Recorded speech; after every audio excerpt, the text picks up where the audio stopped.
شخصيات كتير بتقابلنا وبنشوفها في حياتنا، رطوبة عالية. منها الشخص المتعجرف دايما تلاقيه يتكلم بتعالي كأنه مفيش غيره في الحياة. حاضر يا فندم. ايه ده؟ رطوبة عالية من الصبح والواحد مش طايق. معلش يا فندم، انا اسف يا فندم. انت اسمك ايه؟ انا حاتم يا فندم.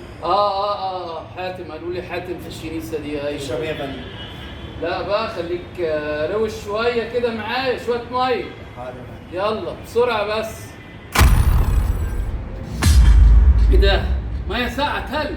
معلش يا فندم. صح، الجو حر بس ما تجيبلهاليش تلج كده. ازودها لك يا فندم. زودها لي. لا، تطلق الميه وتجيب له، ويا ريت تكون معدنيه. اتفضل. حاضر يا فندم. يلا اتفضل بسرعه بقى، بسرعه عشان انا حران مش طايق. حر، جو نار. حاضر يا فندم. مظبوطه الميه دي؟ مظبوط يا فندم. تشرب ايه يا فندم؟ ايه ده؟ ثواني، الكوبايه دي انت اللي لسه جايبها لي فيها الميه الساقعه صح؟ يا فندم. لا ما ينفعش الكلام ده معايا. انا الكوبايه اللي تجيلي كوبايه جديده، لا بقى مش اي كوبايه، طالما اتشرب فيها خلاص. حاضر يا فندم.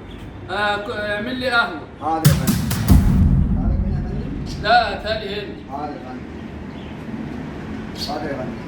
حلو المنظر ده عجيب. حاضر يا فندم. لا عاملين شغل حلو. تمام يا فندم.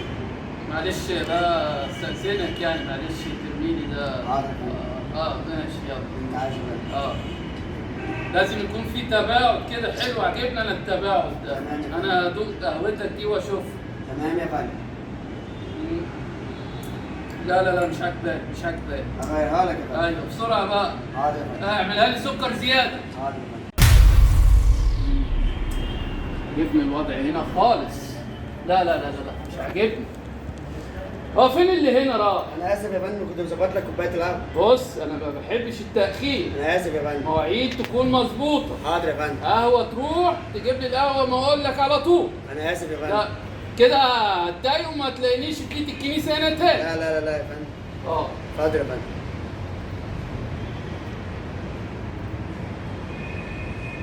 ايه ده انا لسه قلت لك غيرها، جايبها لي اوحش كمان من المره الاولى. ليه يا فندم؟ لا مش عجباني، وبعدين في نفس الفنجان. معلش يا فندم. لا الكلام ده ما يتكررش معايا. انا اسف يا فندم. انا ما جيت تجيب لي قهوه تجيب لي في فنجان جديد. معلش يا مش فندم. تجيب لي في نفس الفنجان. حاضر يا فندم. طيب روح دلوقتي افتح لي باب الكنيسه، عايز اصلي كلمتين لربنا. اتفضل يا فندم. اتفضل انت. اتفضل يا فندم. ايه ده؟ لا انا مش عاجبني الوضع ده، انا ممكن ما اجيش هنا تاني. انا اسف يا فندم. خلاص ما تقوليش اسف ومش اسف. افتح لي التكييف بتاع الكنيسه علشان عاوز اصلي صلاه طويله شويه. حاضر يا فندم. فده عاوز جو حلو. مفهوم الكلام؟ اكيد يا فندم. ما نشوف بقى مفهوم ولا مش مفهوم. شخص كل همه هو نفسه، الناس الباقية بيعتبرها مجرد كماليات بتوفر وتدبر شؤونه الخاصة.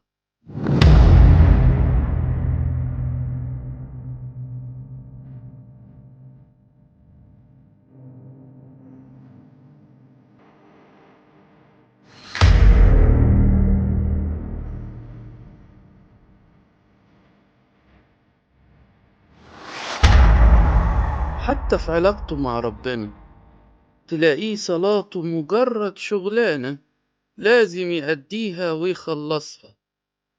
صلاته كده ملهاش طعم ولا روح، مجرد كلمات بينطقها وبيقولها علشان يبرر نفسه أمام الله.